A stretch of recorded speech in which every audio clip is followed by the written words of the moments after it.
வணக்கம் நேயர்களே, ஸ்ரீ குபேரன் டிவி நேருக்கு லட்சுமிநாராயண அன்பு வணக்கங்கள். இப்போ நம்ம பார்க்க போகிறது வார ராசி பலன் 20ஆம் தேதியிலேருந்து 26ஆம் தேதி வரை எப்படி இருக்க போகுது. கடகராசி. கடகராசிக்கு உங்களது ராசிக்கு சனியின் பார்வை ஒரு 7-8ஆம் அதிபதி கணவன் மனைவி நடுவில் நல்ல புரிதல் இருந்தாலும் சில நேரங்களில் அப்படி இப்படி ஒரு கிளாஷஸ் இருப்பதற்கான வாய்ப்பெல்லாம் இருக்குது. 2ஆம் அதிபதி சூரியன் பார்த்திங்கன்னா 6ல் இருக்குது. 2-6 நல்ல மணி ஃப்ளோ இருக்கும்.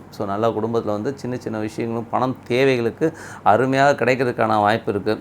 அது மட்டும் இல்லை 3ஆம் அதிபதி 6ல் இருக்கனால நிறைய ஒப்பந்தங்கள், புதிய ஒப்பந்தங்கள் கையெழுத்தாவது, வேலையில் புதிய ஒப்பந்தங்கள், புதிய ப்ரொமோஷன் கிடைக்கிறதுக்கான வாய்ப்புலாம் இருக்குது. அதெல்லாமே ரொம்ப சிறப்பு தான். 4ஆம் அதிபதி சுக்கிரன். 4ஆம் அதிபதி சுக்கிரன் உங்களுக்கு 7ல் சனி சுக்கிரன் இருக்கும்போது பொருளாதார ரீதியில் ரொம்ப சிறப்பான விஷயங்களை கொடுக்கும். கணவன் மனைவி உறவில் சின்ன சின்ன மனக்கசப்பு, ஏன்னா 8ஆம் அதிபதி என்பது சின்ன சின்ன மனக்கசப்புகளை கொடுக்கும்.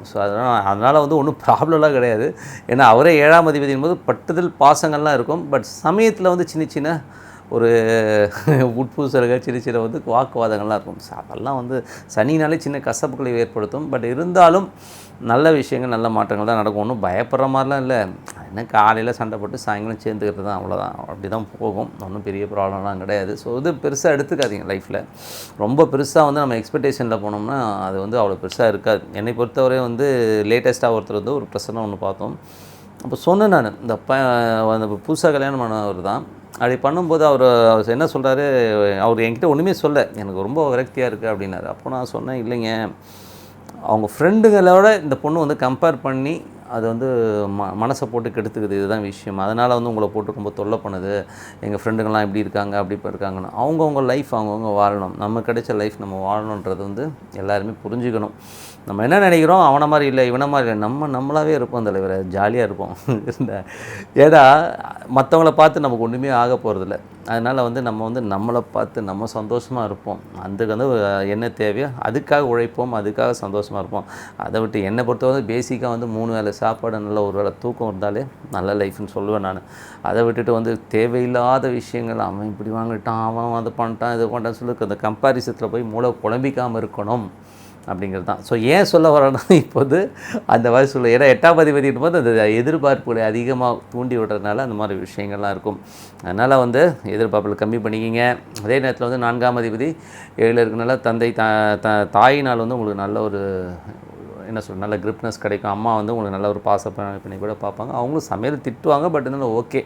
குழந்தைங்க விஷயங்கள், குழந்தைங்களில் பார்த்திங்கன்னா 5ல் உங்களுக்கு செவ்வாய்க்கு குழந்தைங்கள் கொஞ்சம் பிடிவாதம் பிடிப்பாங்க. சில விஷயங்கள் எனக்கு இப்படி வந்தே ஆகணும்னு சொல்லிட்டு நிறைய கேள்வியெலாம் கேட்பாங்க. பட் எல்லாமே ஆடிந்த கேம் தானேங்க. ஒன்றும் பண்ண முடியாது. தொழில் ரீதியான விஷயங்களில் கொஞ்சம் கவனமாக இருங்க. கொஞ்சம் ஏன்னா 10ஆம் அதிபதியும் செவ்வாயாக இருக்கும்பொழுது உங்களுக்கு இந்த டாக்ஸேஷன் இதெல்லாம் கொஞ்சம் பர்ஃபெக்டாக ஃபைல் பண்ணிடுறது நல்லது. அதனால் கொஞ்சம் அதெல்லாம் கொஞ்சம் கரெக்ட் பண்ணிக்கிட்டானே எல்லாமே சிறப்பாக இருக்குங்க. மற்றபடி பார்த்திங்கன்னா, ஏன்னா இந்த செவ்வாய்க்கு அந்த மாதிரி விஷயங்களை பண்ணிடும். அதேமாதிரி கலைஞர்கள் கூட பார்த்திங்கன்னா நிறைய வாய்ப்புகள் வந்தாலும் சில நேரங்களில் சின்ன சின்ன தடைகள் கொஞ்சம் ஹர்டல்ஸில் போகிற மாதிரியான விஷயங்கள் கண்டிப்பாக இருக்குங்க. அது மட்டும் இல்லை 6ஆம் இடத்துல பார்த்திங்கன்னா சூரியன் புதன்.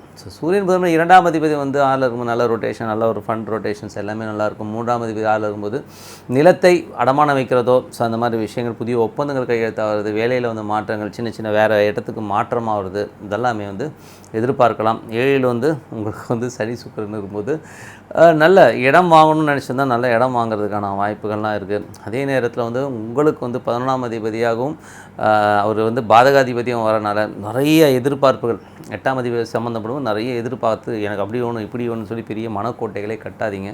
ரிலாக்ஸ்டாக இருங்க. லிவ் த லைஃப், அவ்வளோதான். லிவ் த லைஃப்னால் இன்றைய வாழ்க்கையை இன்றைக்கி வாழ்வோம். நாளை பொழுது நம்ம எதிர்பார்ப்பு இருக்கணும். அதுக்குன்னு ஒரு பேராசைப்பட்டு அவங்கள மாதிரி இல்லை இவங்கள மாதிரி இல்லைன்னு சொல்லிட்டு இல்லாமல் இருக்கணுங்கிறது தான் என்னுடைய தாழ்மையான வேண்டுகோள். மற்றபடி 8ல் குரு.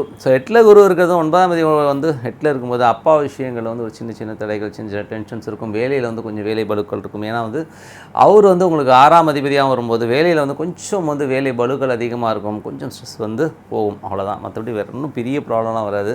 நல்ல மாற்றங்கள், நல்ல விஷயங்கள்லாம் இருக்கும். அதெல்லாம் ஒன்றும் ப்ராப்ளம் கிடையாதுங்க. 11. ஸோ 11ல் வந்து அதிபதி வந்து உங்களுக்கு வந்து சுக்கிரனாக இருக்கிறனாலும் அதுவும் 7 இருக்கிற நல்ல பப்ளிசிட்டி நல்ல பாப்புலாரிட்டி இதெல்லாமே நல்லாவே இருக்கும். 8ஆம் அதிபதி இருக்குன்னா அதீதமான எதிர்பார்ப்புகளை தூண்டாமல் இருக்கணும். அதே நேரத்தில் வந்து உங்களுக்கு 10ஆம் அதிபதி செவ்வாய் கேதோடு இருக்கனால சட்ட ரீதியான விஷயங்களை ரொம்ப கரெக்டாக இருங்க, கொஞ்சம் பர்ஃபெக்டாக இருங்க. சின்ன சின்ன மூளை சூடாகிற மாதிரி விஷயங்கள் போன வாரம் நடந்திருக்கும். இந்த வாரம் அதுலேருந்து கொஞ்சம் ரிலீவ் ஆகிடுவீங்க, ஒன்றும் பிரச்சனை இல்லை. கடன் சம்மந்தமான விஷயங்கள் பேப்பர்லாம் கையெழுத்து பண்ணும், ஒரு 2 வாட்டி படித்து பார்த்து கையெழுத்து போகிறது நல்லதுங்க. 11ல் ராகு அது சூரியனுடைய சாத்திரம் நிறைய பெரிய பணம் சம்பாதிக்கணுங்கிற எண்ணங்கள்லாம் இருக்கும்.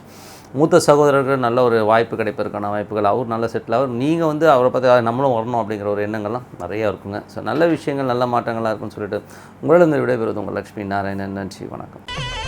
ஸ்ரீ குபேரன் டிவியை பார்த்தமைக்கு நன்றிகள். மேலும் இது போன்ற தகவல்களை தெரிந்து கொள்ள ஸ்ரீ குபேரன் டிவியை சப்ஸ்கிரைப் செய்யுங்கள். மறக்காமல் பெல் ஐக்கானை கிளிக் செய்யுங்கள்.